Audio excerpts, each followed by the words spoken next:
They want to have their guns. They want to smoke pot. They are on the USS Meme Flower. For life, liberty, and the gold standard.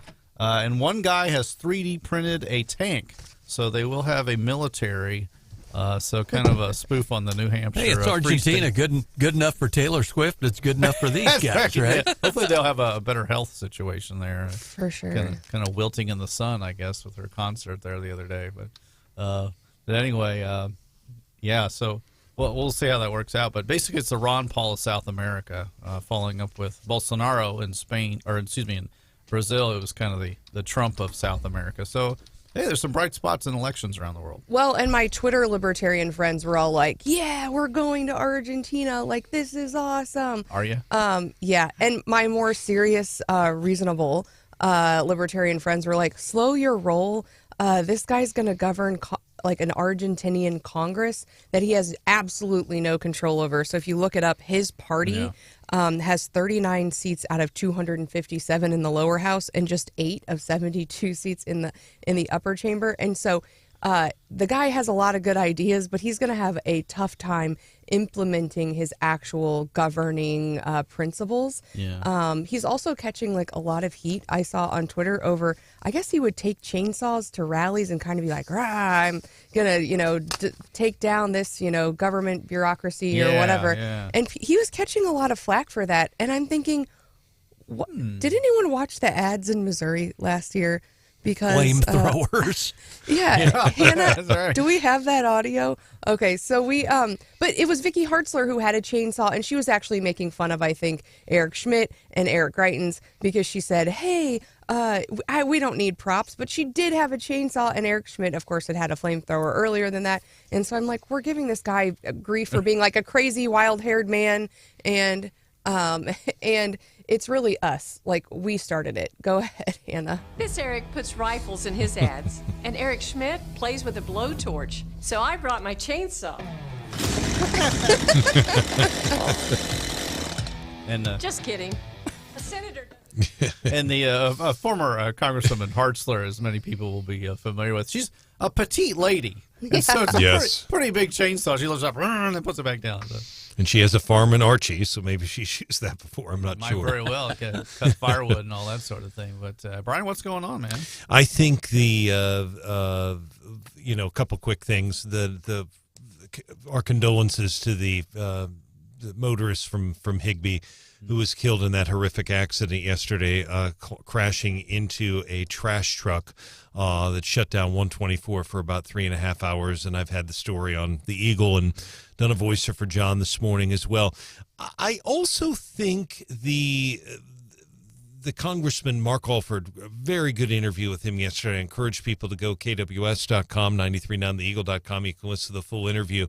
A lot of good information in there. At the very end of that interview, he ends the interview by mentioning a fentanyl forum. And we were running out of time, so there was no chance for us to really follow up. But, he said that he and Blaine Luetkemeyer are going to be here in town in mid-Missouri, Columbia, he said, for a fentanyl forum.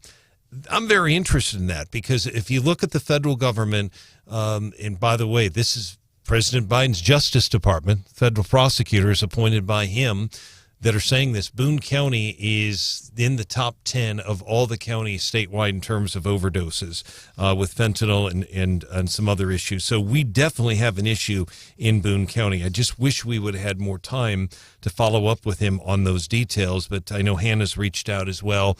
When we get more, we'll let you know. But December the 18th is going to be the and here's what Teresa Moore said. Boone County ranks in the top 10 of all 114 Missouri counties for fatal overdose deaths.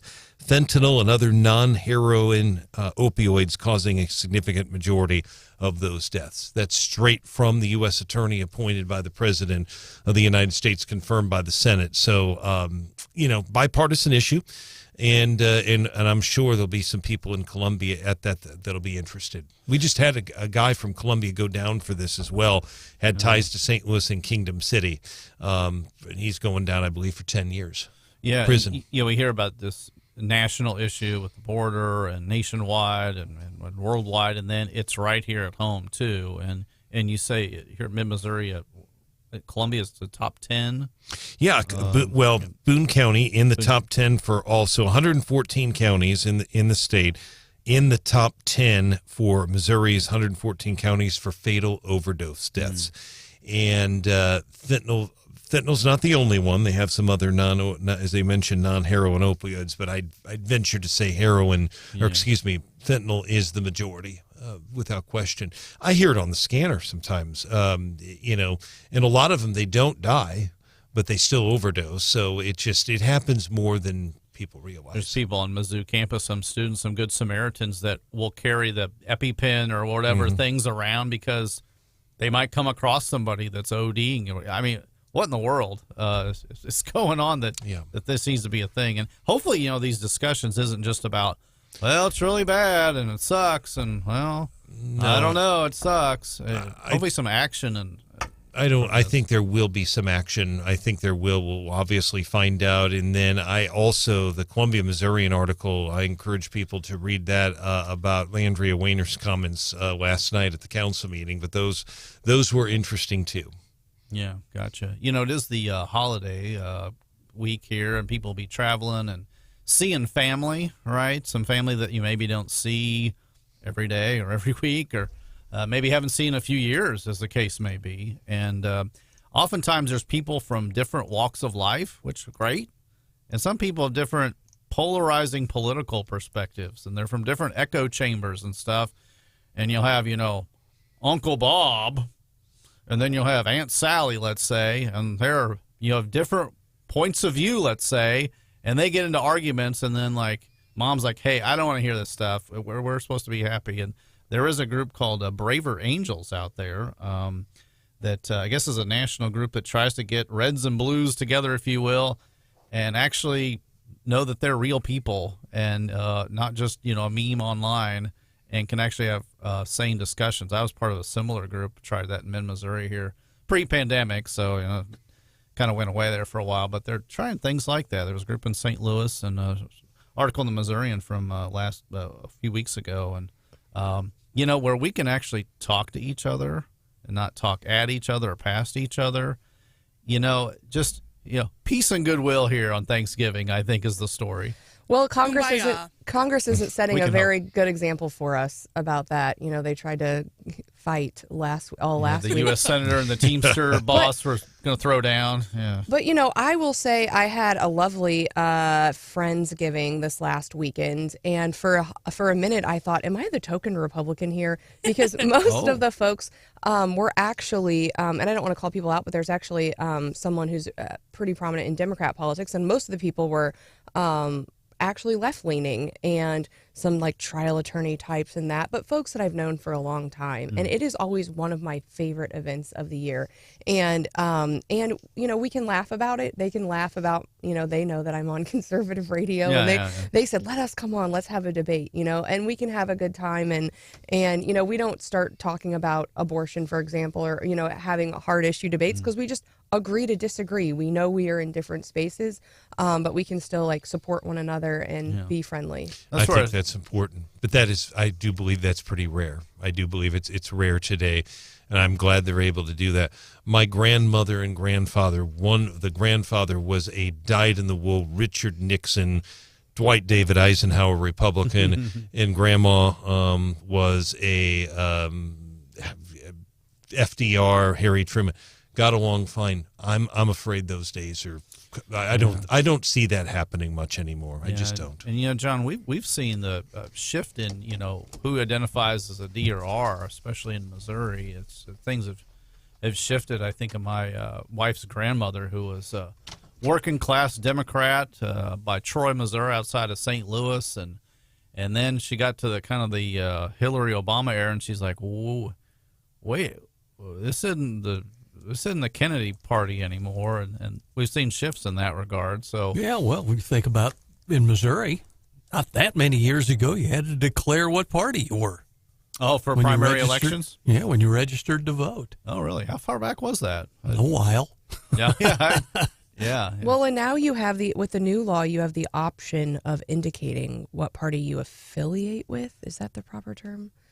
It's not a closed primary yet, but it's one step Yeah, toward for the that. presidential deal, we're gonna have a caucus. Yes. So that's gonna. I don't know if you've ever been a part of a caucus, but I was 08 or 12, whenever that was. Went out to the local meeting hall, and you had your kind of factions, and you had your groups, and people coalescing behind a primary candidate, and people worked it out, and those delegates went on to regional, and they went on to state, and then went on there, and I don't know, that might be better than a primary election that gets people that aren't as engaged, but that's another story. That was 2012. Yeah, well, I think we'll take a little break here, and we'll be back with more. This is Wake Up Mid Missouri. I'm Steve Spellman, filling in on the hot seat.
but has yet to render a decision.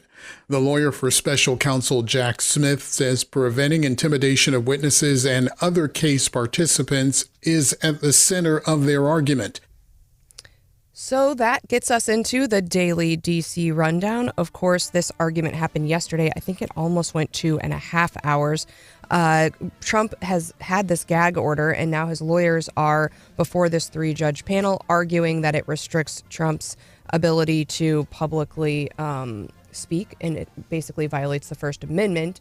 It's got a Missouri connection because Trump is being represented by John Sauer, who was our former Solicitor General, argued many cases in the state Supreme Court and also in SCOTUS. So kind of interesting to see Missouri folks doing that, and kind of fun for those of us who know Mr. Sauer. But actually the judges were very skeptical of these arguments and said, pointed to some other provisions that said, that there are reasons why the judge could restrict his ability to talk to certain people or say certain things, and that's provided for. So how do you address that? And so overall, the court watchers are saying they seem skeptical. We don't think they're going to throw the whole gag order out, but the gag order is a bit vague and perhaps overbroad, so they might narrow it. So it's common when somebody is engaged in a court case, their lawyer says, hey, don't speak publicly, just brrr. But to the court to say you can't, yeah, it's much more rare. Yeah. So they have to walk that line, and Trump, and so you're right though. The other way, most people are counseled by their lawyers not to say anything publicly, Yeah. and most people follow. So for the court to be presented with, a defendant that is all over the socials or in speeches talking about court personnel or witnesses or whatever, it puts the court in an interesting position. Yeah, any lawyer working for Trump needs to be paid extra because, man, he's corralling that dude. I mean, all things aside, like, whoo. And this is just one of his many ongoing cases. Of course, we talked about how he's had some wins. His lawyers have had some wins over the last couple of days, keeping his name on the ballot in several states. But personally, he's facing a lot of litigation. Trump is also starting some more litigation. Apparently, he has sued a bunch of media organizations. He dropped a big lawsuit yesterday. Actually, the company, I think, who owns his Truth Social platform dropped a lawsuit on, I think, 20 different media organizations for reporting about the losses that Truth Social has experienced. So Trump gets to be out there and being like, I'm fighting like the media. Dominion voting thing. Hey, you said bad things about us. It's just... Every step of the way, I'm fighting. And also on the social media front, it was revealed yesterday that Biden, Harris, and First Lady Jill Biden all launched new accounts on the social media platform Threads, and that is after they've been... I thought you were going to say Truth Social. They're jumping in. That would be great. Well, of course, they've kind of been at odds with Elon Musk. Elon Musk isn't pushing the boundaries, so they said, I'll show you. They're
Tuesday morning, Mid-Missouri, holiday week. Hope you're well.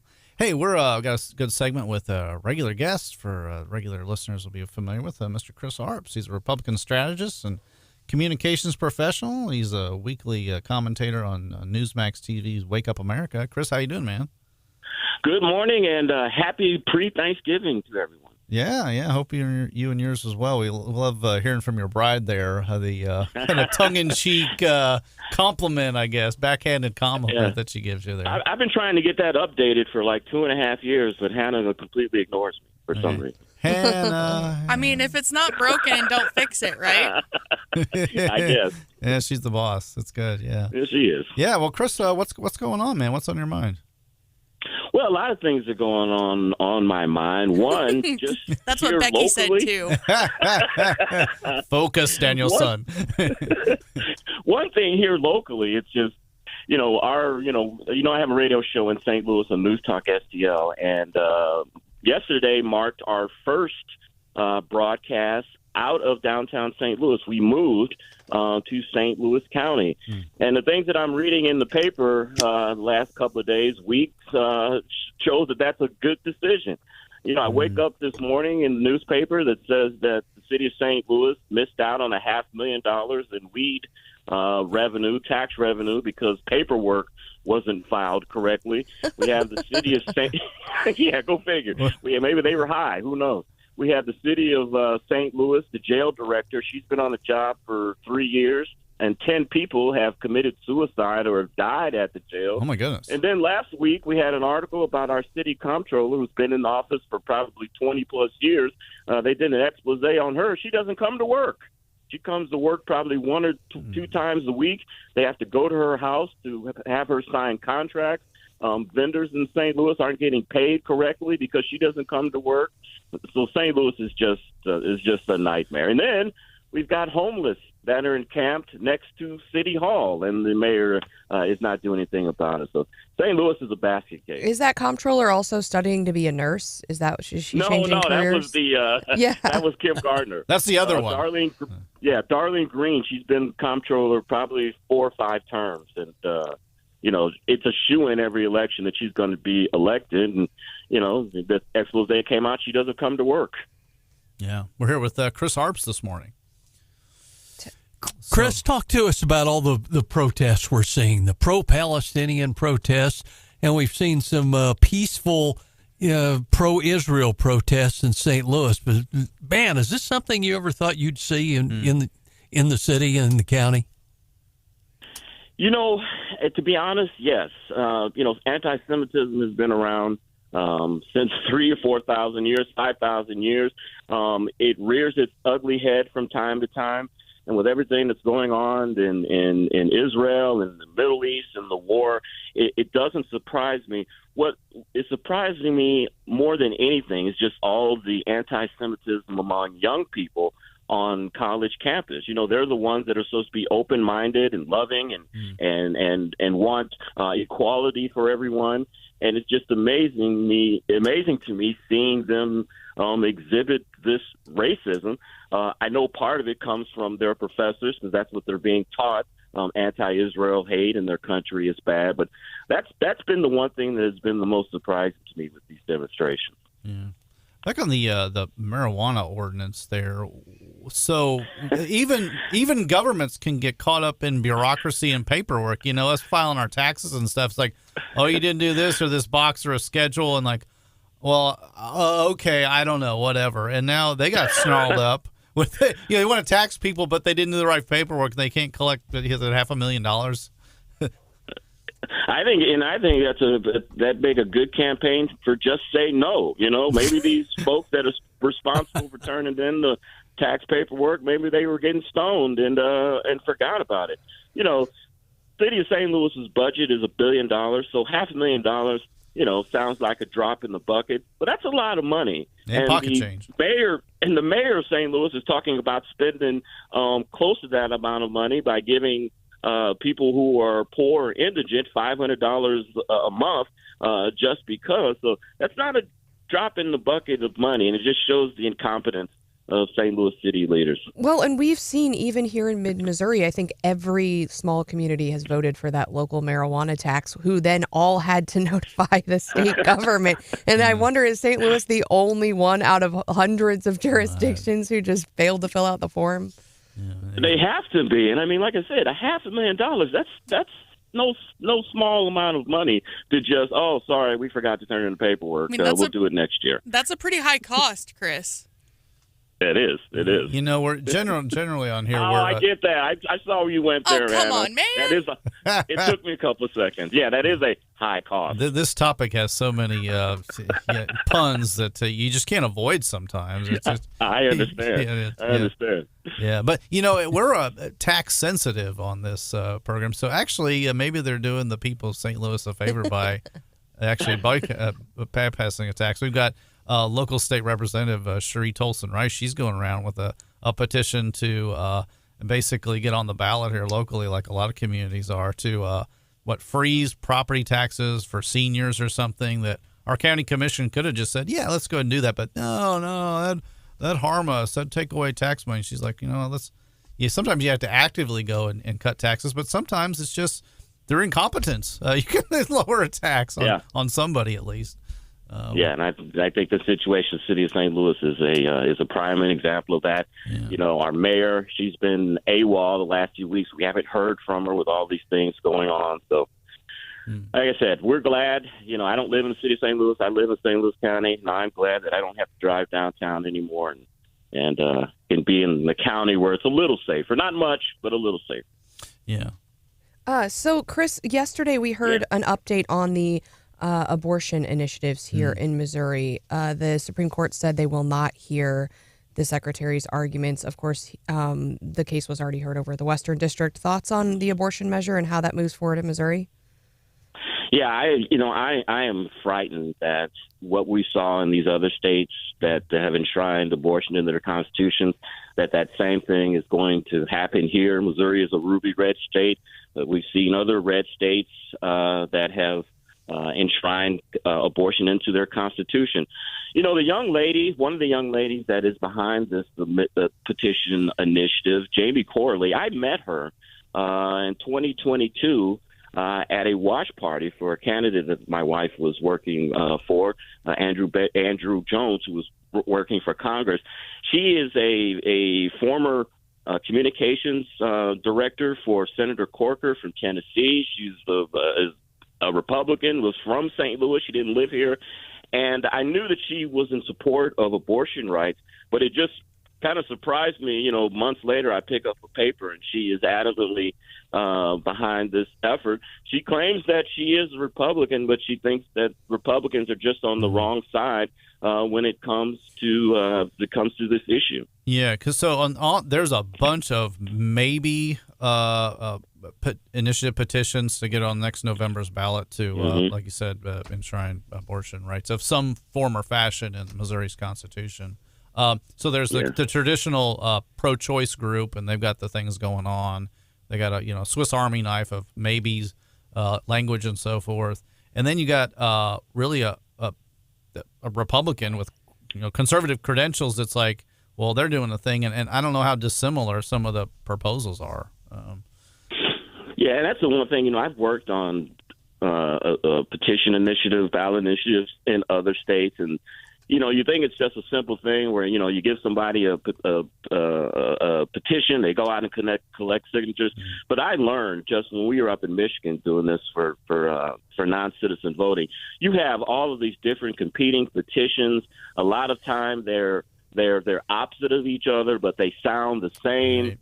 You'll have people saying, "Oh, I've already signed that," when they actually haven't, because there's so many petition the companies that are going around. We had a situation in Michigan where there was a particular guy. This is what he did. He was telling other ballot petition signature gatherers that if they worked for our petition group, that they would be blackmailed from working on similar ballot petition initiatives. And I learned through this.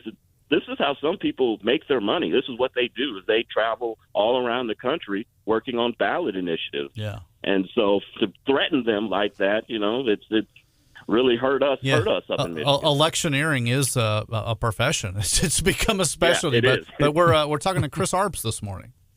Chris, how close are you watching the latest suit by the NAACP and the League of Women Voters on photo ID law? This is what, third time in 10, 15 years that they've tried this, and they had the expert testify that 1 of every 10 voters, I think, in St. Louis County didn't have a photo ID. Where do you think this is all headed? Is this just another attempt at this issue? I don't know why this is a loser issue for the Democrats and for liberals. It was a winning issue for them at one time when they could claim that Republicans are trying to keep black people and minorities off the ballot.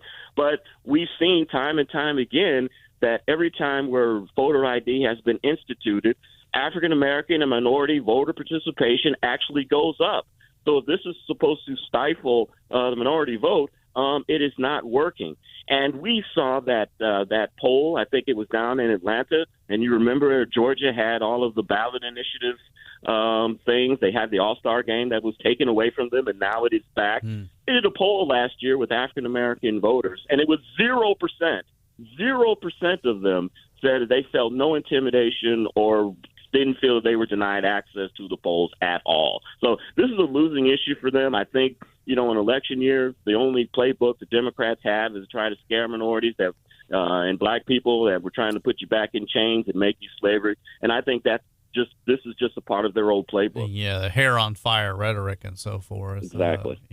There's a reasonable, showing an ID. I'm glad to. Again, Shree Tolson Rice here has offered, hey, anybody doesn't have an ID, I'll get you one. I'll get you the paperwork. I'll pick you up from your house. Yeah. She's had 0 takers in like 6 or 7 years. So I don't know who's out there that's Yeah, interested in voting. You have no excuse. How do you even, the argument that I always use is, how do you function in society without an ID? Yeah. You can't cash a check. I know people don't write checks anymore, but there's so many things you can't do without an ID. How do you function in society? You can't get your daughter's ears pierced. I'm serious. Exactly. Yeah, so you need an ID for that. People can't do that, but are interested in voting for the leader of the free world. So I don't know. Hey, we've been talking with Chris Arps. His website is ChristopherArps.com. Chris, thanks for your time, man. Guys, thank you for having me, and everyone have a happy Thanksgiving. Great. This is Wake Up Mid Missouri. Just stay tuned.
morning here, Steph. Glad to be with you. Glad to be with you. John Marsh and Hannah as well.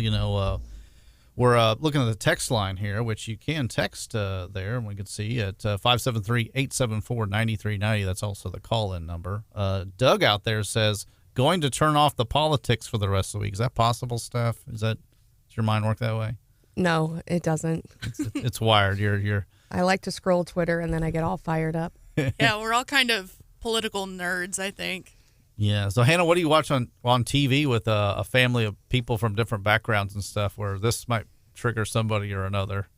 Nothing. Everyone plays on their phones. Oh, that's right. Yeah. People are all together and they're on their phone looking at something else or texting each other and so forth. But, man, speaking of football, what a bummer last night. The Chiefs. No. We totally gave it away in the second half. Poor Travis Kelce. Did you see that interview? He was so sad. He just looked devastated. yeah. And Taylor didn't make it. That's the big news, right? It really is. We need Taylor back at that Chiefs game. Good luck, charm. I got to be better. Just not playing up to the level that I have in the past. I got to be better. Any adjustments the Eagles did in the second half to sort of disrupt things? No. Turnovers and penalties on our half. Yeah. Travis Kelce right there, post-game interview in the locker room, but taking responsibility, saying it's nothing they did, it was on us, and we got to clean up our act. Yeah, gotcha. Somebody that is doing well are the cranberry farmers. This is like what a transition. Yeah, the Super Bowl of cranberry sales is this week. They sell saw this article from Wall Street Journal from last week that it's like the Super Bowl of cranberries. That Ocean Spray, the brand, what else they do? Cranberries and related stuff. That Ocean Spray farmers are responsible for 65% of the cranberries grown on Earth. Cranberry monopoly. Well, and I think I'm more interested in the other question of like, how much does November make up of their business? Is it 70% of their, there are a lot of businesses that are very cyclical like that. You think like pumpkin farms or whatever. Yeah. Like, do they make their whole month or their whole year in 1 month? I mean, they make cranberry juice, but they do. But what percentage of geleed canned cranberry sauce? And like many global companies, they've diversified their offerings. There's cranberry juice that's in a bottle that they sell all the time, and there's other fruit juices and cocktails, and they've got into other beverages and things like that as well to try to have a more of a year-round sales. The grocery stores, by the way, they have to move stuff around because they have to make room for cranberry stuff, right? And pumpkin stuff, and then pumpkin spice. I mean, that's kind of taken over things. I guess. Hannah loves pumpkin Heck spice. Yeah, it has. Now, I was like a cranberry hater for so long because I was a canned cranberry family. But lately I've switched to fresh cranberries. Oh, yeah. And I love cranberry. Fresh cranberries are delicious. Yeah, text us on 573-874-9390. Are you a jelly? The jelly looking, the stuff that comes out in the shape of the can. The ridges of the can. It retains that. You sit it down, it's like a thick jello. Or is it the fresh cranberries where they chop? My mother-in-law makes a mean fresh cranberry stuff. Does it have like orange in it? Yeah, orange peel and other stuff. So A ton of sugar probably. And I stash like a little thing of it in the back of the fridge, and I make it I make it last for a couple weeks. I should freeze some. I should make it. She's got the bag of fresh cranberries in the fridge. I was overlooking it the other day. So good. She's raring to go. Yeah. So hey, this is Wake Up Missouri.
Filling in on the hot seat here with Stephanie Bell. Got John Marsh, producer Hannah. I just said your name once. Just once. Hello. I won't sing the Hannah song. It's great.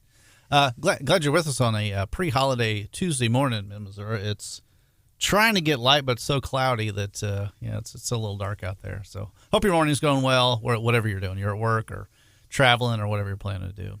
Hey, we're economy news is always in the news because there's a lot going on and a lot of concerns about their cost of living, job situation, price of housing, price of cars, and other stuff fluctuates. It's sometimes hard for the average person to keep track of that. So for a little insight on this, thought we'd bring in my good friend, Professor Joe Haslag. He's a professor of economics at the University of Missouri, good free market guy. Joe, welcome to the program here, man. Thanks a lot. Happy Thanksgiving to both of you. Do I need that again? Oh, Happy yeah. Thanksgiving to both of you. I got a lot of buttons here. You're getting faster, Steve. Dang. Yeah, I'm running the deal over here. Yeah, but no, it's good to see you, man. But we were talking about, or I was about the cranberry market, and that usually isn't very interesting, but it's a thing this time of year. No, I don't know what's your professional observations about that. I don't know.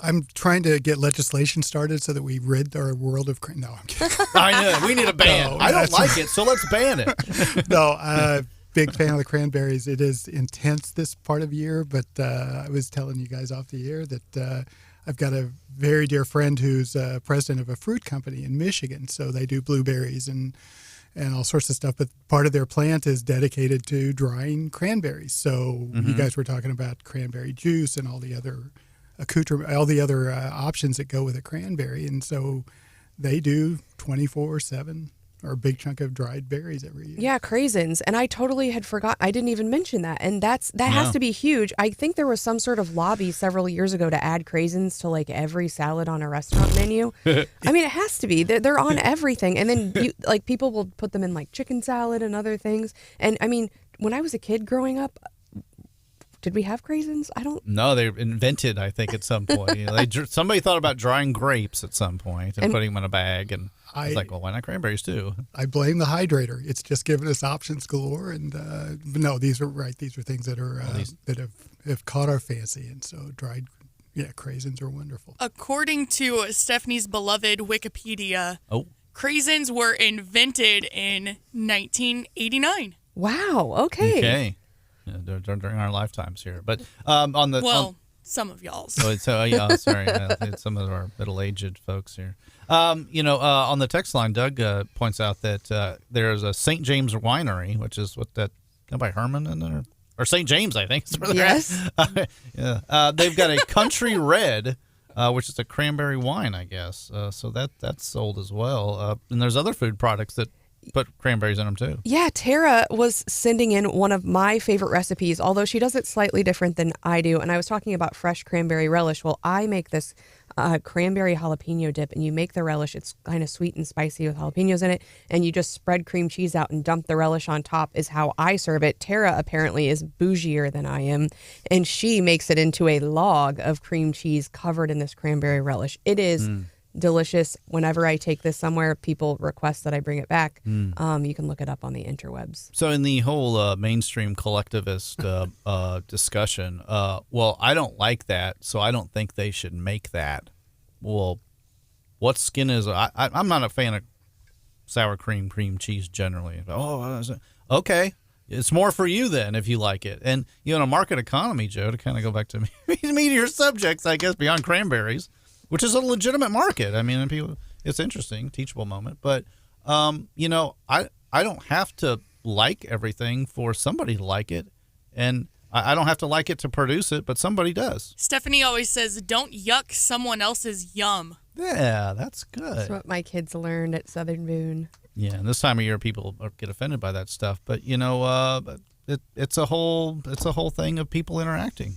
That's what it's about. Well, ultimately, we seem to be beings who want to try to create things, whether it's art or craisins or whatever it is. There's a variety of different things, and there's a test to see whether it's going to survive or not. And we've made a pretty high standard of living by being willing to try things out and see if they're going to work or not. So people try something. It may not sound like a good idea to me, but they gain traction sometimes, and it takes off, and it becomes a thing. Yeah. And craisins, weren't a thing in 1988 apparently, but now they are. Can you imagine if you were the person who was like, you know what we should do? Try this. So many people make so much money by just like the simplest. I'm always like, I could have invented that. I could have looked at a craisin or at a cranberry and thought, we should try this and make a whole industry. Like putting a little leg that's a stand on a cell phone. Why would you need legs? Well, you can power it up. You can watch a video. You can sit it there. It's a little tripod thing. Well, somebody thought of that. Ogg in a cave somewhere came up with the wheel, or whatever that looked like, and that sort of thing. But one hot topic, Joe, is the cost of Thanksgiving. I guess it's come off peak a little bit.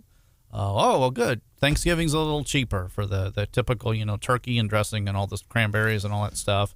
Well, but that's after the last couple years or so that went up a lot. So it's kind of shifting sand. What's your view on I guess cost of living concerns? It's kind of ebbed and flowed recently. Yeah, it's extremely interesting to watch the disinflation. So I don't know what the age distribution of your listeners are, but those of us who lived through the 70s in particular, I mean, Americans have a strong distaste for inflation. So I think it's a good thing that we, I don't mean this in a pejorative, I think it's a good thing that we yell and scream when inflation gets to 9-10% like it did last year. And I think the Fed kind of stepped in and was pretty aggressive in making sure that they maintained some credibility that they were inflation fighters. And I think we've seen prices are still rising, but they're rising at a much slower rate now than they were a year ago. And so there's hope that we can get back to Volcker's idea was, if I remember correctly, I'll paraphrase this in a botched way, but his idea was you want inflation low, and Greenspan echoed this as well. You want inflation low enough that people don't factor it into their everyday decisions. Yeah, and Paul Volcker, he headed up the Federal Reserve in late 70s, early 80s, and whip inflation now, double-digit inflation, cost of living, and it was like, hey, and the tool that they had in the toolbox was let's raise interest rates. It makes money more expensive and has a slowing effect on the economy, and that's what the more recent folks in that position did early last year. They started this process, taking short-term interest rates, bank rates from nothing, like a rounding error 0, where it's been for over a decade, and now we got mortgage rates at 7%.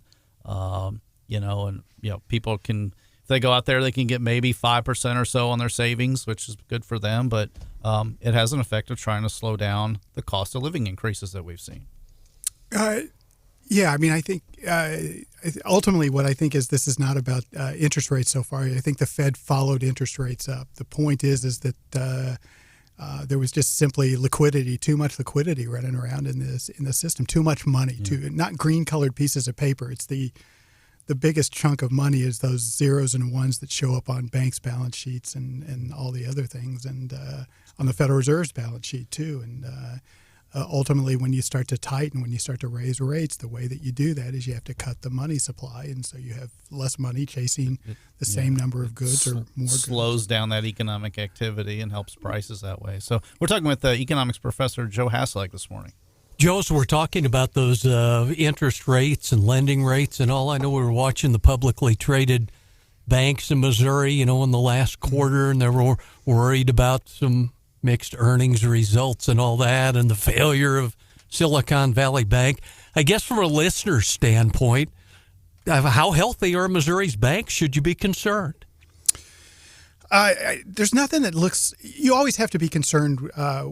Banks are in the trust business, right? So they're accepting deposits, and their job is to take those deposits, figure out how much people are going to need on a regular basis, hold enough funds for that, and then to buy assets that are going to make more money for the owners of the bank.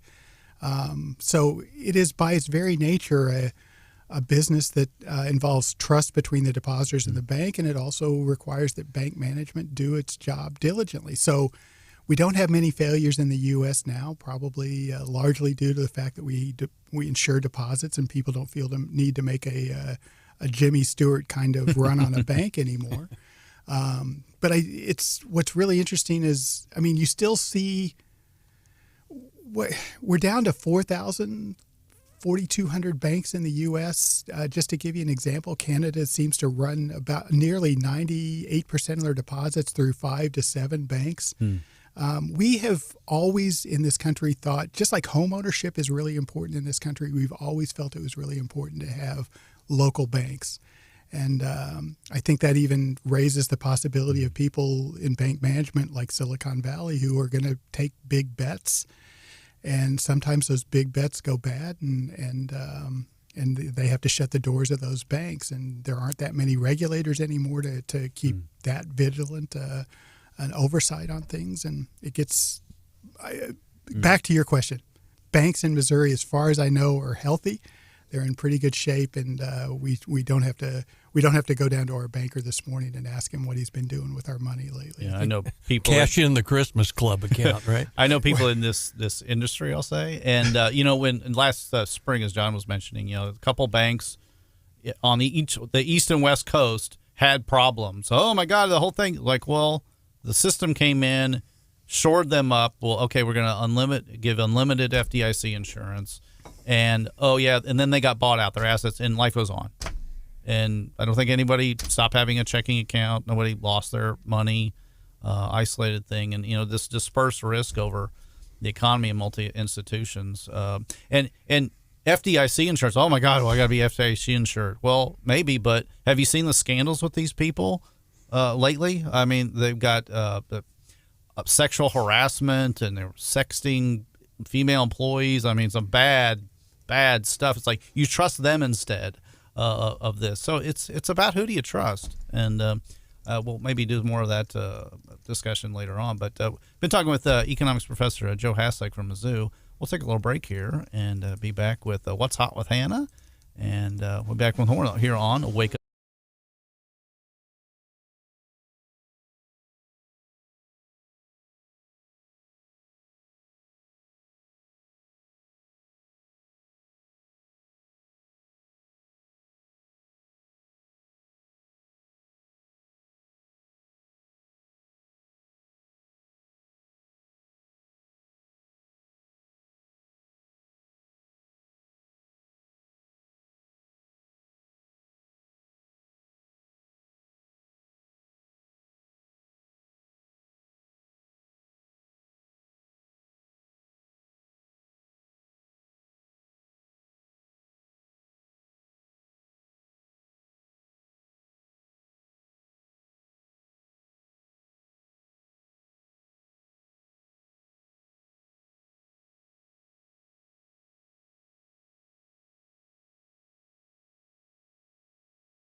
a tongue twister there. What is going on, Hannah? What's up?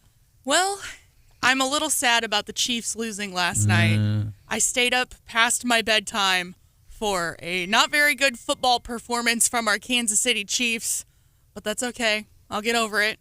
Instead, I'll focus on some NBA news because that's coming up. Uh-huh. The Denver Nuggets, which of course is where Mid-Missouri's very own Michael Porter Jr. plays, they made some news this week because of a little mishap they had with their basketball court last week. The NBA in-season tournament that they do, kind of just for funsies in December every year, was last weekend, and one of the players for the Denver Nuggets, one of the players for Dallas was shooting on the Denver Nuggets brand spanking new court, and he's like, this doesn't feel right. John, have you seen this story? Do you know where this is going? Yeah, it's one of those deals where it's like, I'm shooting from the locker room here. He's shooting his three-pointers, and he's missing a whole lot. And as anyone would do, they don't blame it on themselves. They blame it on their surroundings. Something feels different. Well, turns out Grant Williams was actually right, and the three-point line was maybe about a foot farther back. Makes a difference. Than it was supposed to be. And so these professional athletes who rely a lot on muscle memory when it comes to things like shooting three-pointers were coming up short. And in the corners, like John said, they were almost out of bounds because the line was so far back. So the Denver Nuggets had to scramble to paint the correct three-point line. And if you were watching the game, you can actually still see the faint outline of where the old three-point line used to be. We talk about people having bad days at work. I just imagine that phone call like, Fred, you put the line in the wrong line drawing guy. Buddy, whose fault was that exactly? I want to know. And then the follow-up is on it. They got to redo it, and then all of a sudden there's size 17 blue footprints all over the court. like on the highway, they paint a line and then dotted line from somebody's tire going over it. Yeah. That reminds me, in Jefferson City, as you're kind of coming out of the tri-level, headed west, has anyone noticed the bright blue paint that has been splattered all over the road for the last couple weeks? I did see that. I wonder what happened there. Bucket of paint kind of fell off a pickup truck or something like that. It's a pretty big area that was covered by this bright blue paint. So it's a westbound lane. Maybe they were headed to Denver to redo the stripes. Maybe. There you go. Maybe. So really, you think, well, maybe they measured from the wrong spot. Maybe they typically measure from the center of the hoop, and maybe they went from the edge of the hoop, or who knows? There's a measuring line that somebody uses. It seems like there's a basketball contractor that should be an expert, and that you don't just hire the hardwood floor guy to come out and do your basketball court, right? Yeah. Especially in the NBA. Like the spot on the Chiefs game where they're showing the guy who just did the end zone logo and it says chefs. That is one of my favorite commercials right now. No, it's so embarrassing because it's one of the first looks that the public gets at the NBA for the season, and the Denver Nuggets were probably super excited to show off their brand new blue basketball court. And that happened. So that's kind of embarrassing, slightly. It's like being a lawyer. It's like you've looked at your brief, you've looked at your pleading, it's perfect, you're ready to go, you click submit, it gets publicly filed, and then there's a typo on the front page. And you're like, I misspell your own name or something. Well, there was also a Division I football team, I can't remember which one it was, that at the beginning of the football season was debuting this gigantic huge screen in one of their end zones, and they were really proud of it. They'd spent a couple $1 million on it. Everyone was anxious to see it because it was supposed to be super cool, and then it got struck by lightning in the first game, and half of it shut down. Bummer. Yeah. Life happens. Well, they got it fixed though. Hey, this is Wake Up Mid-Missouri. We'll be back with more with Professor Joe Haslag talking about more about the economy.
been on the hot seat here yesterday and today, and then be off. Hey, we're here with Stephanie Bell, with John Marsh, producer Hannah, Brian Hauswirth floating around. We're back with another segment with Mizzou economics professor Joe Haslag. Joe, welcome back. Thank you. How's your Thanksgiving? What are you thankful for, man? Oh, I'm so grateful. All my my children and grandchildren are all. This is our year, so they started descending last night, and I'll have a smile on my face until I'm exhausted on Sunday. Yeah. Your specialty at Mizzou is monetary economics, which I don't know if you bring that up at cocktail parties or whatever. Be like, I'm not sure what that is or whatever. But yeah, we talked about the cost of living, commonly called inflation. last summer of last year, it was up about 9%. The mainline cost of living index. So a basket of goods 2 years ago was $100, literally. Last summer it went to 109, and now they're saying inflation. Oh, inflation slowed down. Like, well, no, it's up another 3. So that basket of goods is now 112-ish in general, and that's not. There's underlying pieces. The cost of Thanksgivings may be down. I see cost of furniture, other things have maybe leveled out and so forth. That might be good for holiday shoppers and so forth. But we bemoan that 2 years ago, stuff you buy for $100 now 112. Oh man, that sucks. Well, Argentina and a lot of other countries, that's pretty tame ongoing. And recently, Argentina, they had this election over the weekend. They voted in Libertarian because they had a disaster. Recent cost of living increases 150%. That's bread last year was $2, now it's $5, and at that rate, it's going to be $12 next year. We can't imagine that in this country. No. No, and we should be grateful for that. I mean, if you're talking about one of the things that's you should be grateful for is we tend to battle inflation pretty quickly. The 70s was a little messy. We didn't quite know what to do with the increases in oil prices and all the things that went with that. And the Fed's got the challenge is the Fed has a dual mandate for both kind of stable growth, promoting growth, and keeping inflation low.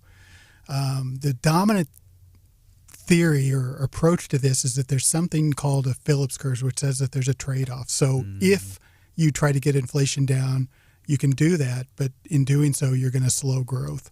So there's a cost and benefit analysis. When you look at the data, it's kind of interesting. The Fed doesn't matter nearly as much as a lot of people want to say it does. Of course, it matters. It sets expectations at high frequencies. And if you're in the financial markets, it matters a lot because a word from a Fed governor can move prices, 50 basis points or something, and you can make a lot of money or lose a lot of money based on unexpected things. This higher interest rate environment makes it costlier to borrow. Mortgages are 7-8%. Ooh, that costs a lot. It's affecting the housing market and all that sort of thing. Things you buy with credit, but savers, getting paid more in bank deposits and money markets and bond rates. So it's helpful to savers. They were really through a desert of near zero interest rates for many years. But, just to be thankful in this country, we have the world reserve currency, our currency, we got ads for silver coins and gold IRAs. And if you want to do that, I'm not going to argue against you. But we have a relatively stable currency, even though it's not perfect, maybe in Steve's perfect world. But other countries like Argentina or other times in the past, give us kind of the basket case type scenario, what a hyperinflation environment looks like for the everyday average person. Yeah, so one of my favorite stories for my undergrads is Germany after World War I. Right, France and England sort of imposed some pretty significant penalties on them, and the only way that the new German Republic, after they got rid of the Kaiser, was to pay for that stuff was to print money. Literally to print money. So at one point, to really articulate this, German factory workers were paid twice a day. They were paid at lunch and then at the end of the day. And the reason why was because whatever they got paid at lunch was worth about half as much or a quarter as much as it was by 5 o'clock in the evening when the factory was Your purchasing power dropped by half in half a day. In half a day. So the wives would come to the factory gates, to the fences. The factory workers would hand over the script or the currency that they held, and the women would go out and spend it as fast as they could. So there was no you weren't earning any interest on that. It was hard to keep up with it, but And we also think of the other thing I tell my class is, now we think of how we love to go to restaurants where they put the menus or the prices on chalkboards, and we think how quaint that's been a thing in the last couple of years, right? It has, and it's a marketing tool. It sort of sets the tone for what the branding is of the restaurant. Well, they did this originally in Germany in the 1920s because prices were changing every hour. So yeah, we've been fortunate. We've never had to live through a hyperinflation. Latin America has suffered through it multiple times. Chronically. Yeah, it seems to come in waves. There's always reforms, and then there's bad periods. See, and now the thing that I never order is the thing that always doesn't list the price and just says market price. I'm like, ooh, I don't want to go there because I know whatever that is. If they're not willing to list it today, it's probably out of my price range. Yeah, but that $3 lobster you forego. That's true. We're here with economics professor Joe Haslag this morning. Joe, what's up with gasoline prices? We're seeing 35, 40 cents a gallon cheaper when we talk about the economy being up. Should we be concerned about the shoes ready to drop from OPEC again? Yeah, we always have to keep our eyes on what their plans are. I think what happened between Ukraine, 18 months ago, and what happened in Gaza, markets don't like uncertainty. They don't like to be surprised, and they respond by trying to cover themselves in some way, and often it's the suppliers who are going to they can't unilaterally jack up prices, but there's concerns, and prices are going to respond. That's the I don't want to say that's the downside of the market, but that's how markets work. I don't know if you guys remember after 9/11, right? The gas lines that formed that day. Yeah, gas prices went to almost $5-6 a gallon. Out of fear, and so fear and uncertainty. I'm using those terms almost interchangeably, but what I mean is, I think the gas prices now are falling largely because there are certain technical aspects in the market. The refineries our capacity seems to be expanding. I think there's some wonderful things that are fundamentals that are going on, but there's a part of that. I don't know what fraction, but a part of it that is just reflecting the fact that the world sees the conflicts as being regional and not onerous enough to affect the global markets in a big way. Yeah, many politicians around the world are declaring. Well, Steph, you have a question? Yeah. So long term, I'm a Twitter. I can't help myself. I like to say X. I know. And I've been seeing amongst the real estate bros and the car dealer bros, they're saying, what's your month look like on car sales? What's your month look like for home sales? And they've really I would say just the last month, 2 months, saying it's really slowing down a lot and getting more and more nervous about the future of the economy. Can you say anything about, are you optimistic, pessimistic? Does it all depend on the 2024 election? Should we be, should I be buying gold and hiding it in my backyard? It's making me nervous. If I was a really good forecaster, let me start off by saying, if I was really good, I'd have an island somewhere and I wouldn't have time to talk to you guys. So you have to take this with fair point. So what are my thoughts? I think that we're starting to see some slowdown in consumption spending. Some people view that as purely a demand kind of thing, that consumers are retrenching in what's going on. My view on this is that people are extraordinarily complicated and complex, and they're looking into their futures and they're guessing what their income growth is going to look like, and they spend accordingly. Milton Friedman had this idea back in the 50s that was well articulated. And so part of the slowdown in consumer spending on services and on non-durables, not big ticket items, but the everyday items that we think about, has started to slow down. And my best guess would be, I think we're going to go into 2024 with growth somewhere in the 1% to 2% range. I don't see a recession imminent. All the major indicators that people use are predicting the probability of a recession is still below 20%. So I don't see a recession, although it could happen, of course. I don't think that's part of our makeup in the next 6 months or something like that, but it's going to be fun. We've got a break here in a minute or two. Okay. But, when people are worried about stuff, they take precautions. And people, if you're sitting there worrying about this or that, see on the TV, they're silver coins or gold IRAs. And things like this, crypto, dollars going to crap. Well, I wouldn't see that tomorrow. But if people are worried about something, you want to have a security blanket. Oh, okay. In Argentina, their currency hasn't worked out. It's inflating at 150% a year. That can't be sustained. So they're talking about switching to the dollar because it's better. Our friends, I know a number of Mormon folks, and they are big for many reasons into food storage. They can build up to a year's worth of food, and they got a pantry system and stuff like this, rice in a sealed bucket. And there's reasons they've got that. And when you got food inflation, but you got a lot of food stored in the pantry, it's like, well, okay. I was telling you yesterday that I went in to buy some butter, and the brand name butter was like $7.99. And we've had listeners calling in telling us they're really into Christmas cookies and that they freeze when butter goes on sale. They freeze it, and some people had like 20 pounds of butter, and I thought they were insane. And you know what? This weekend, I was like, I really wish I had some of that $2.99 butter in my freezer. We're creatures who want to try to insure ourselves, right? I mean, it's human nature to think the future is scary, and how do I prepare for these kinds of events? Different people have different kind of taste over risk, so I don't have a big pantry.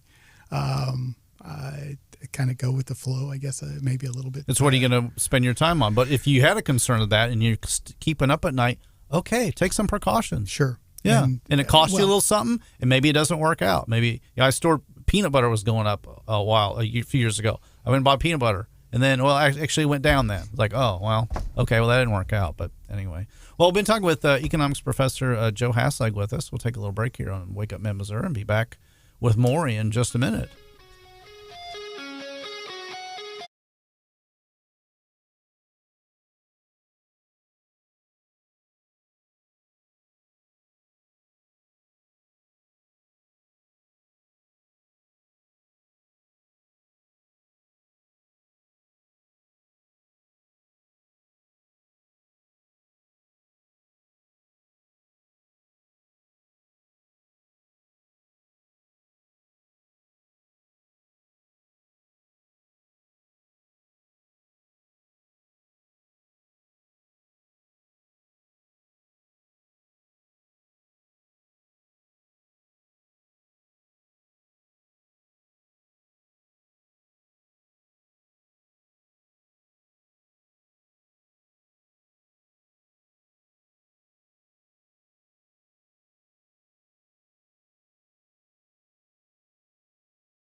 would be all, except for this. I don't know about you, but it seems like the holiday protest season is starting earlier and earlier every year. In NYC and the Big Apple, protesting Santa on his adult-sized tricycle pedaled up First Avenue and dragged an 8-foot-long missile to the United Nations. Oh. His message to world leaders, peace on earth or else. Nobody ran for cover. It was a fake. St. Nick was media prankster Joey Skaggs, complete with his elves. He said everybody wants a missile and called his event Santa's Missile Toe. And they came up with new lyrics for Jingle Bells, which were Jingle Bells were going to hell, burning all the way. Oh, what fun it is to die in a fire nuclear way. Hey, he's the guy who was the one who put an ad in the Village Voice in New York for a bogus dog brothel. The New York Times got spoofed and covered his movement to rename the gypsy moth on the grounds that it offended the gypsy people. And just in time for the holidays, he was on Good Morning America the other day, posing as a Marine, promoting the Fat Squad. He said, we're a business. Send out our muscle-bound guys to keep you from raiding the fridge during the holidays. You know, we're gonna talk about freedom of speech in the next hour. You know, freedom of speech is about protecting offensive speech and sometimes stupid speach. Yes, sir. Yeah, sometimes people are saying more stupid often stuff. than not. It's free country. You can say stupid crap. And, we're not gonna put you in jail. Yeah. Anonymous speech as well. Yeah, Yes, staying anonymous. thank you, Nikki Haley. Yeah. Oh, everybody should register online so we know you're real. Like, I don't know. And even the folks from the squad and their convoluted views. Yeah. Pardon me, alleged convoluted views. Alleged, yeah. I think I'm going to Doug's house for Thanksgiving, honestly. He's on the texting text us line in. here, yeah. He says, I have a deep freezer full of nothing but deer meat, bacon, and butter. That's good eating. If the world is ending, Doug, send us your address. We're coming over. A little bit of everything in there. Yeah. People pulling out, but yeah. So let's see. Yeah, John. I guess there's some crazy crap out there these days, and I guess that missile thing from Santa, you don't take that to the airport either. Get checked out. No, they might take a little dimmer view of wheeling up with an 8-foot-long missile to take on your flight with you through the TSA, I guess. Yeah, TSA might frown upon that, I guess. They just took issue with poor Jennifer's purse. Remember, they said you got to leave that at. Refresh our memory on that. Yeah, Jennifer Bukowski, that's well known to our Wake Up family, and that regularly appears on Gary Nolan and Randy Tobler's show, had a purse. The style of purse, there's a whole line of them, and they have like rings on the top that you can hold it by, but it kind of looks like brass knuckles, but they're like bejeweled at the top. And so you thought it was a weapon? Yeah, they said nope, can't go, and she had to leave it behind. And she wasn't very happy about it. No, probably not. That's not like that was the local TSA too.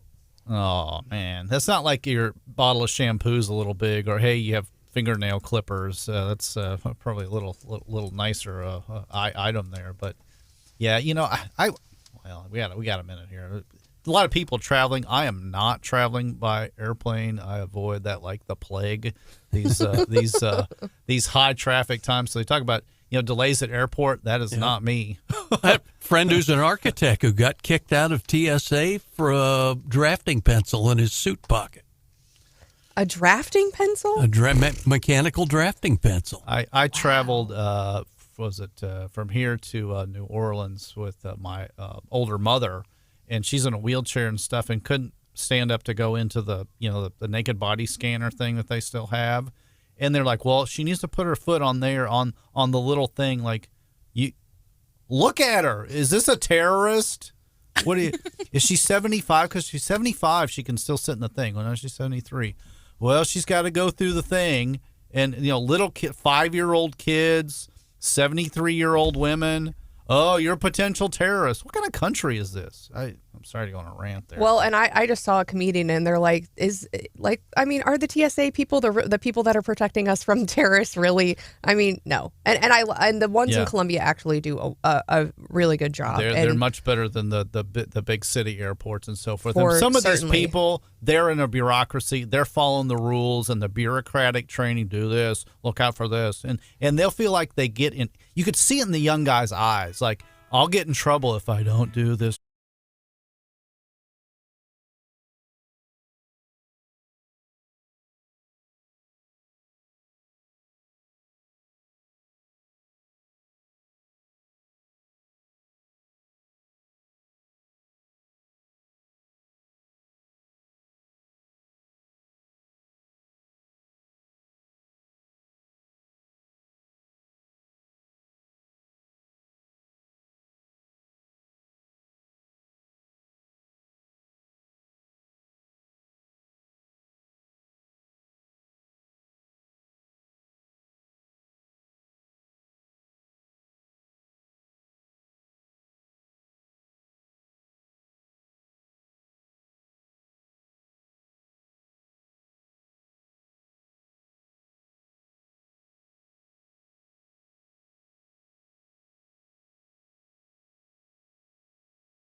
It feels like fall.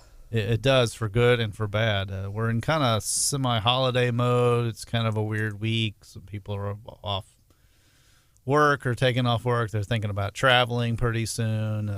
Kids in school, maybe they're there today and yesterday. Maybe not doing a lot, but yeah, we're kind of in a little lighter feel to things. But and we'll continue that tomorrow. I'll be in the big chair tomorrow with Mark Ellinger, but we'll also be joined by Brad Jones of the NFIB talking a little bit of Small Business Saturday, and then the governor will be on. He just released a book, so we'll be talking to him. How about that? In the 7 o'clock hour. Yeah, but I'm in the hot seat here. I'm Steve Spellman filling in with Stephanie Bell, producer Hannah, John Marsh, and Brian Hauswirth floating around as well.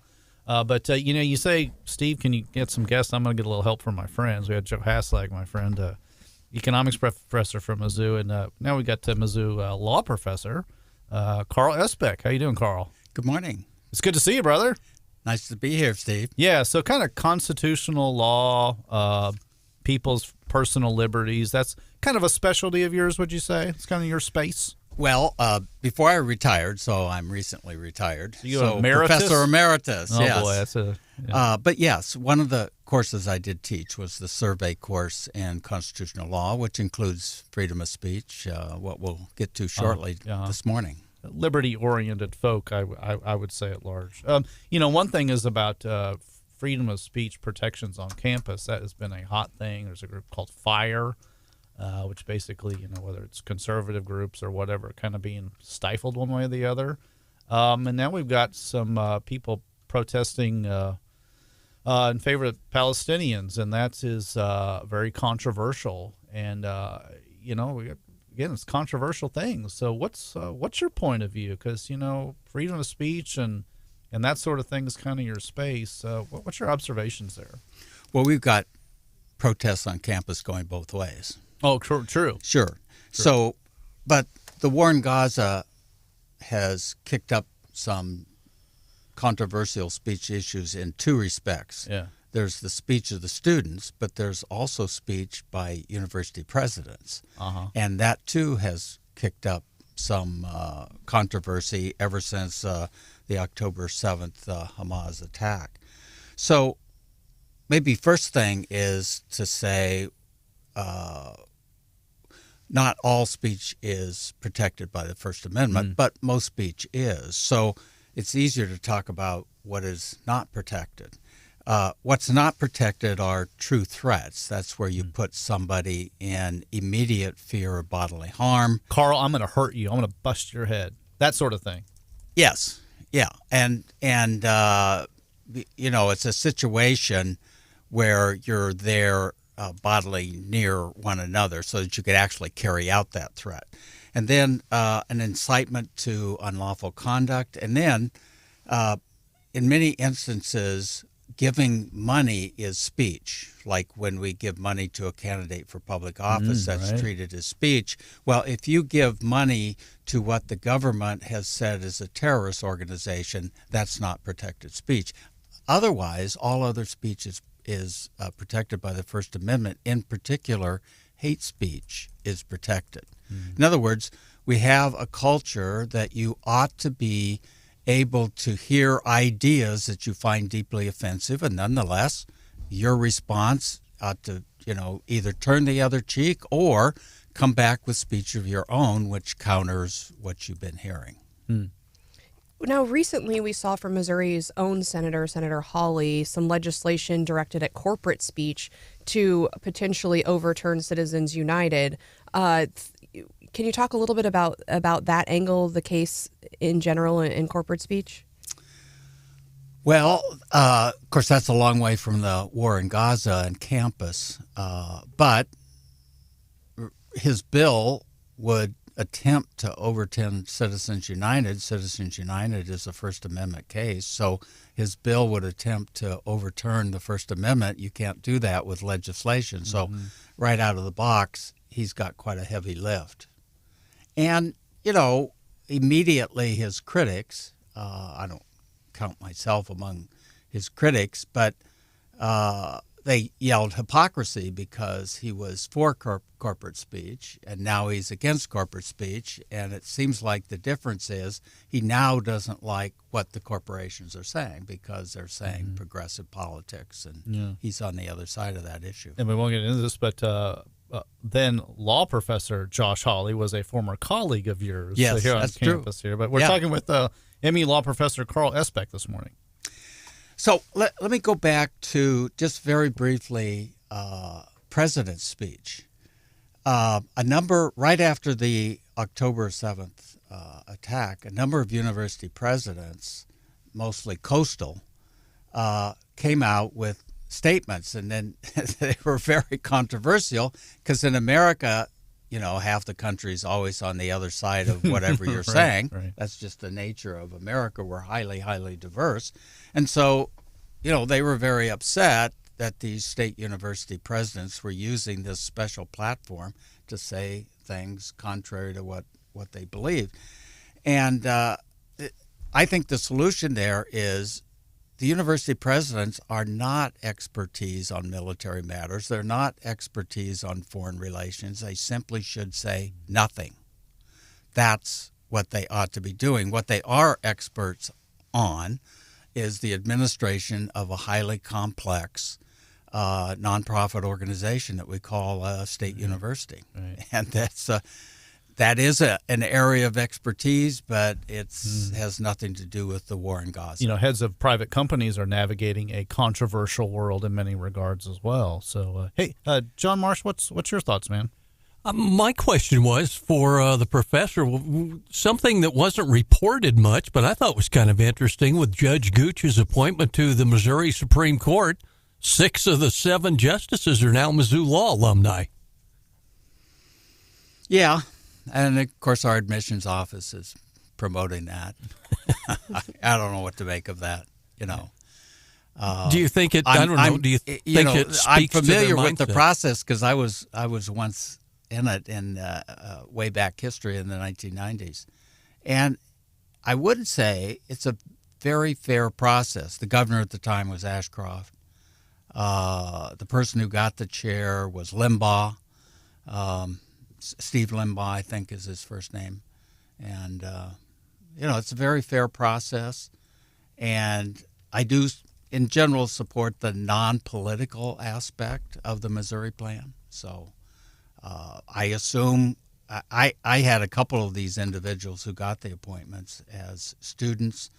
Honestly, I only remember one of them, but and I don't remember her well. But then, I've had 8,000 students over the period, so I can't remember everyone. But from all accounts, from looking at their vitae, they're highly qualified.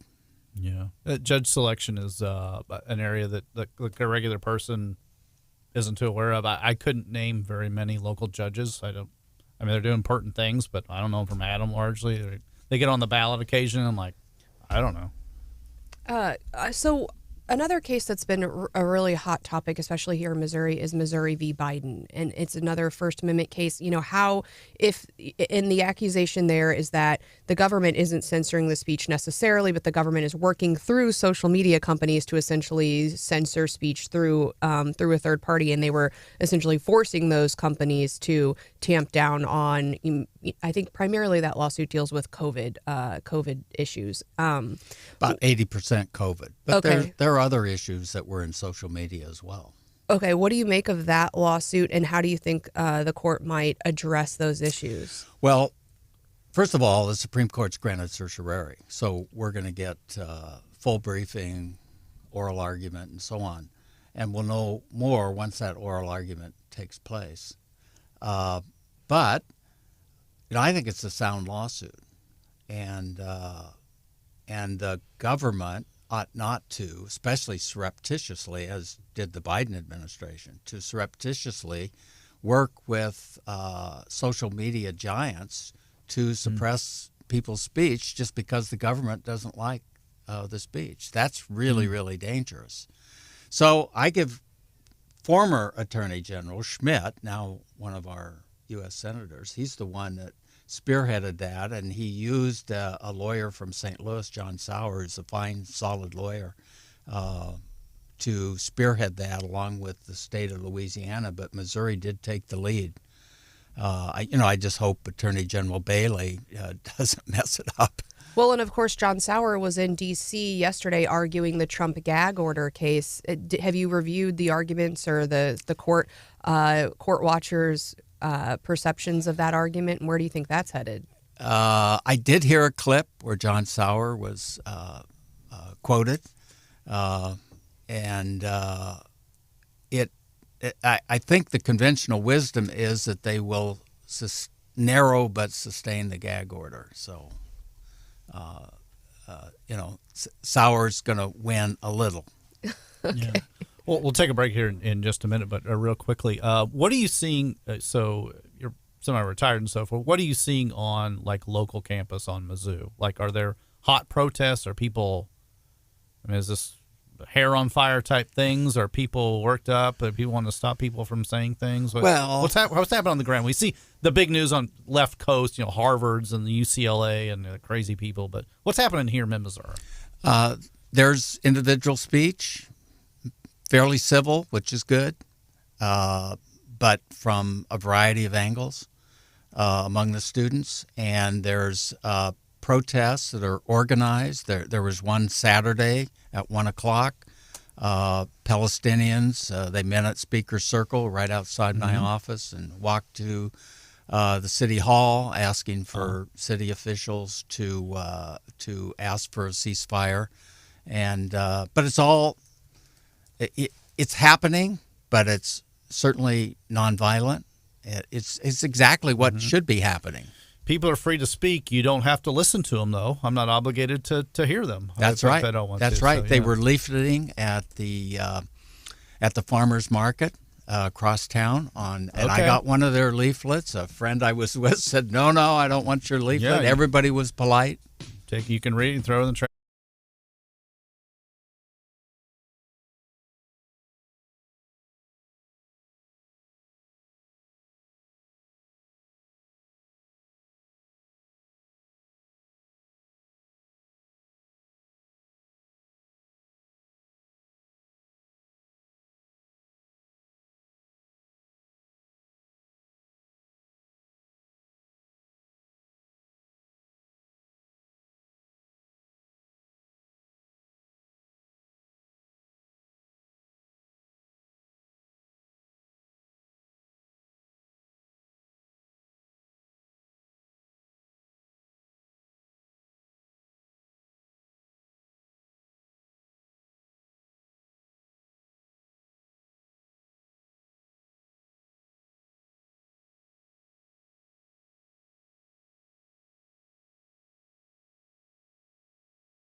The morning bell, NASDAQ almost down 0.5%. Dow not down quite that much at about 0.13%.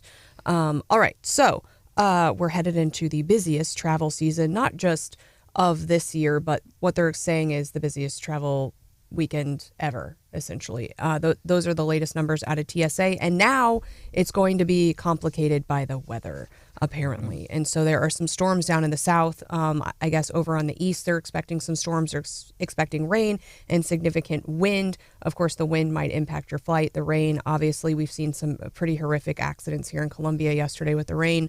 And so we are wishing everyone safe travels if that is what you're doing. Now, Steve, you're not flying, but I know a lot of folks are. They say Tuesday is going to be the busiest travel day. And then, of course, back on, today. And then back on Sunday will also be very busy. And I saw this, I saw this tweet yesterday, and this guy said, I've flown 100,000 miles in the past 2 years. And he said, here are all of my tips. And I bookmarked it because I'm like, okay, what does this guy have to say? And he said, get Clear and TSA PreCheck.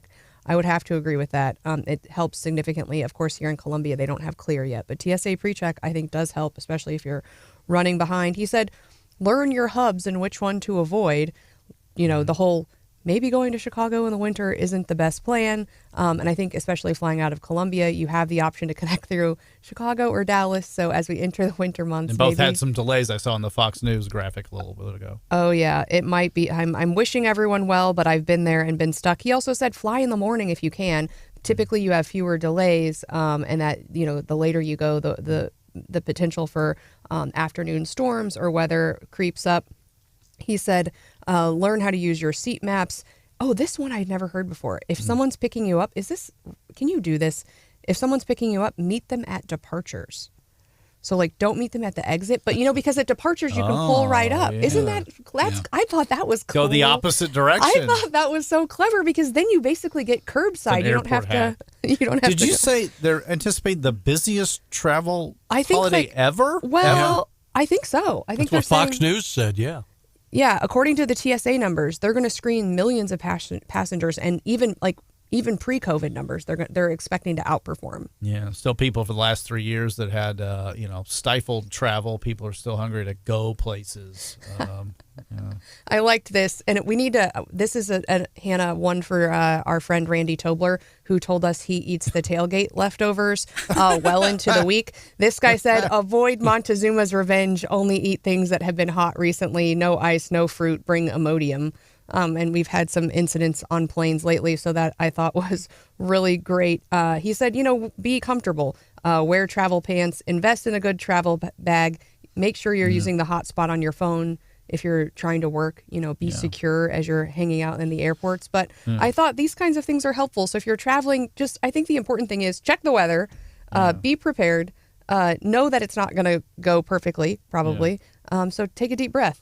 Our guest Carl Esbeck here. You traveling this week? Yeah, well, I'm driving from here to St. Louis, so that's Interstate 70. Might be some traffic, just be absolutely. patient. Yeah, I just hope there's no accidents, and we'll be sitting on the pavement for an hour. We'll be fixing I-70 in the coming years, but that's don't hold your breath on that. And I'm going to Nashville, and it's funny because last year 3 of us in the Wake Up family, Brandon, Mark, and I, were all parked on I-70 on the Sunday after Thanksgiving, all coming back from different locations. And so my husband and I were just strategizing last night. It's like, do we want to wake up at 5 a.m. and try to make a run for it, or just accept our fate and eat a leisurely breakfast and then I'm head staying back home, and my folks are traveling 10 miles to our house. There you go. We're keeping it simple. It didn't used to be as a kid, but #blessed. Yeah, different traditions, and so if you are traveling by plane, just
Brian Hauswirth's floating around here as news guy. So, hey, I do want to let you know that it's kind of holiday week. We got some fill-in hosts. Gary Nolan show's coming up at 9 to noon here this morning, and I saw Sarah Walsh in the house. She's getting set up with Brian Hansen.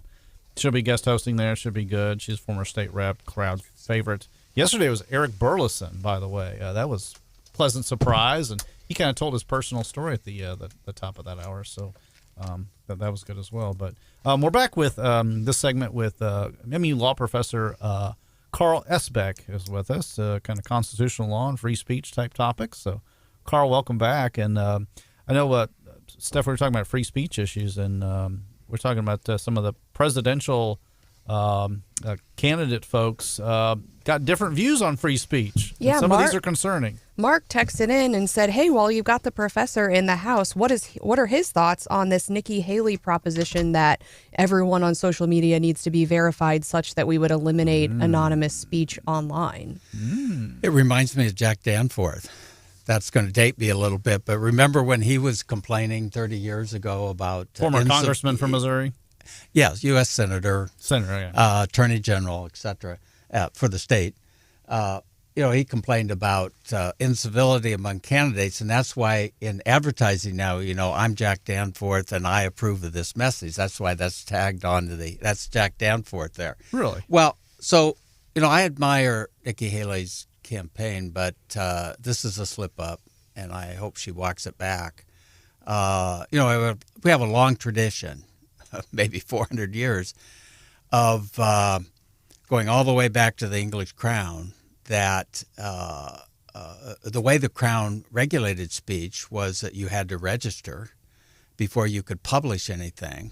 And publishing was how you got the word out, because there was no large rallies and public address That was system. the media. Yeah, at that time. was the media with the printing press, and the English remonstrated against that, at first unsuccessfully, and certainly the American Revolution was in small part about freedom of speech and not regulation by the crown. So, you don't just publish anonymously, but you publish under a pseudonym.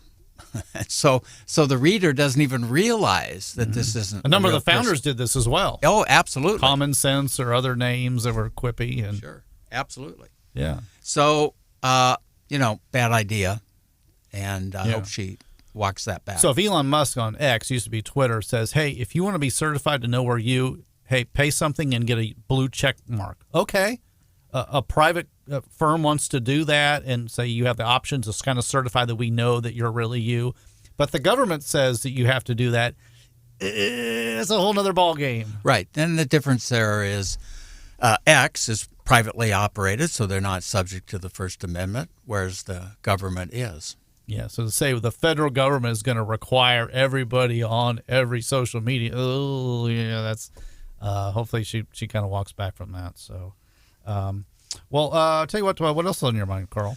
Well, I think it's interesting, going back to the war in Gaza, Israel and Hamas, I think it's really interesting that one of the major supporters of Israel, almost without qualification, are American evangelicals. That's a very conservative, politically conservative group of people, socially conservative. And so you would think they wouldn't necessarily be on the side of Israel, but they are almost without qualification.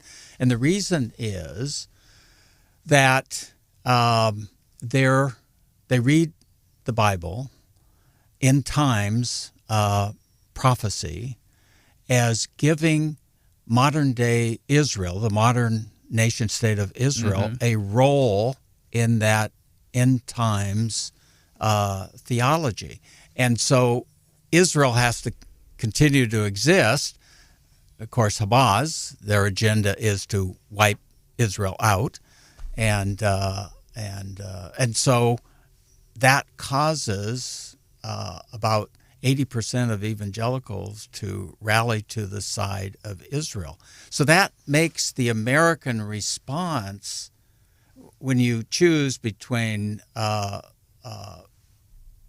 protecting civilians in Gaza and military operations by Israel, it tips the American interests, because we're a democracy, more in favor of Israel than you might otherwise expect. And some Americans who might be unfriendly to established religion might go the other direction in that way. When it's like the nation state of Israel is, that's, religious stuff, and so, we're against that. So, well, Israel's entirely secular. I think the numbers I've seen of the number of observant Jews in Israel is 5%.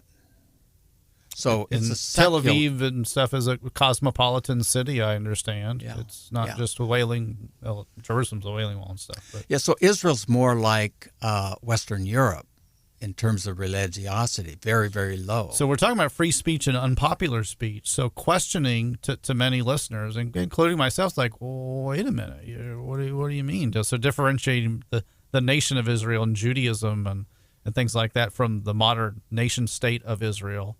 It can be a little deeper topic than we're going to dig into today, but we're worth considering. So forth. We're talking with Missouri law professor Carl Esbeck this morning. So, Steph, what's your thought? I had a question. Oh, go Carl. ahead, John. Yeah, Carl, can you talk about how Israeli law is similar or dissimilar to English common law and our constitutional law here? Not much. I'm not familiar with the Israeli Constitution. It's, in terms of form of government, it's like the British parliamentarian form of government. Mm-hmm. So in that regard, it's very different than America with a 3-branch government. And we've all heard with Netanyahu, he's trying to pass legislation to cut back on the power of the courts. The power that the Israeli courts have is just a given over here in America. And so what Netanyahu's trying to do is undermine judicial authority is something that Americans would resist if someone was trying to do that as to the American courts. But other than it's a parliamentary form, I'm just not sure. They most certainly, unlike America, did not inherit the English common law. So it's more like a European civil law system. Okay. So as far as this Supreme Court term, what other cases do you have your eye on and do you think could be kind of the case for the term? Oh my goodness. There's a half a dozen the cases. But the cases that I'm watching, other than free speech, and we mentioned one of those, the Missouri-Louisiana case against Biden, is in administrative law, which sounds like pretty boring stuff, but actually it's pretty exciting things where the court, by 6-3, so it's the conservative-liberal split, the court is taking power away from the executive agencies and moving it back to Congress. And they're doing that in the form of striking down regulations that have been promulgated by Biden agencies, whether it's the EPA or striking down Biden's student loan forgiveness program and so on. All of that is under the head of administrative law.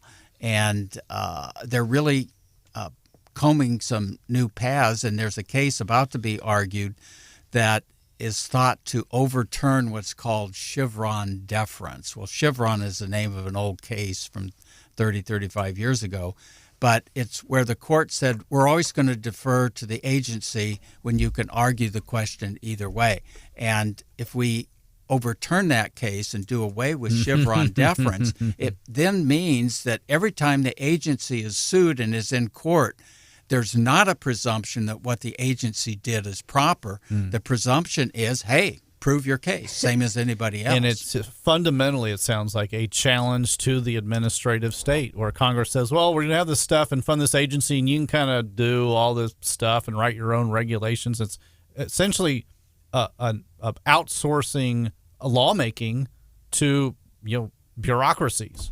Yeah, and it really matters because when you vote, you can't vote out of office a bureaucrat in an agency. But you can vote out of office a member of Congress. Yeah. So you want the power to be in Congress because if you don't like what Congress is doing, hey, cast your ballot. Right. When you don't like what an agency is doing, you're kind of stuck. Yeah, the deputy assistant of blah, blah, blah at Health and Human Services somewhere, you don't have any control over that. And empowering that person too much, whoever they are, whether I like them or not like them, it's not a good idea. Stuck is a nicer word than I would have used. I would have also used an S word, but yeah, you Hannah, are. can you say shh on the air? No. Okay, thank you. But yeah, you're right, and I think it has broad-ranging implications, and we've been stuck with Chevron deference for so long.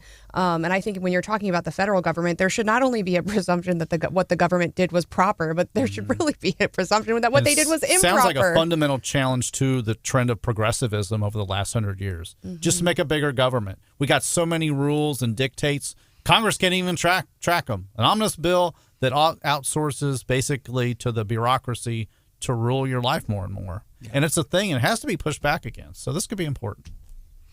And so it puts more and more responsibility on the shoulders of members of Congress, and they've been offloading that responsibility. Why? Because when they cast a vote, it makes enemies. Yeah, they make friends, but they also make enemies. So they really often don't want to vote. Wash their hands of that responsibility. Yeah, wash their hands. Well, so many of these activities ought to be deferred to the states and the people anyway, and hopefully that's a way of unwinding that a little bit. But what case is that, by the way? If we Chevron deference. Sorry, don't have the case name right at hand. Okay, but we'll see more about that in the coming months. They're probably. I think it's to be argued here yet this year. Yeah. Well, we've got about a minute here. Any final thoughts here? Anything to leave folks with coming up to Thanksgiving, or things on your radar here in a minute? Well, hey, on a personal note, my wife and I had our 50th wedding anniversary. Oh, so I'm thankful. Congratulations. I'm thankful for her and all her support. And man, she about raised our sons, and they're doing well. So I'm grateful for that. Well, God bless you both. Thank you. Yeah. Happy Thanksgiving to you, Carl.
leftovers is going to sound real familiar on Friday, let me tell you. But hey, Steph, what kind of leftovers you got for us here? Well, I would just mention one other thing in that we thought the abortion.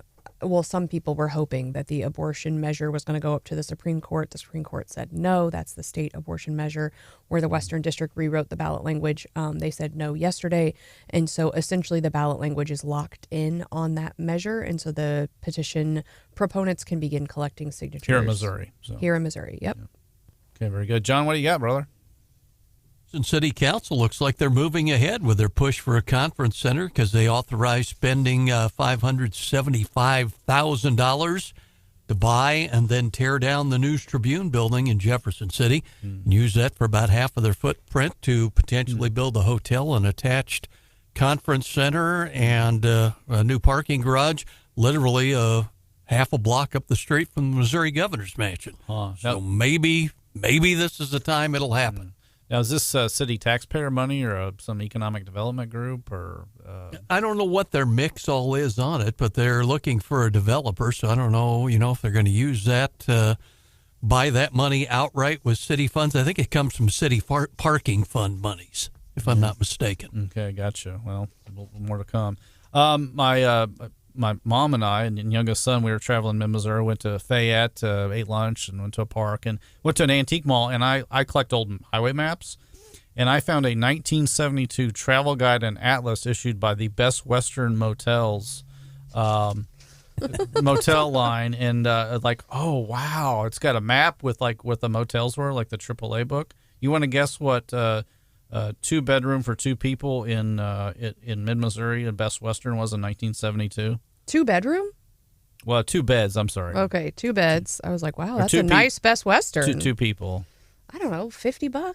$16 was the one in Columbia at 63 and 70. Eldon had the Eldona Motel, $14 to $16 for 2 people.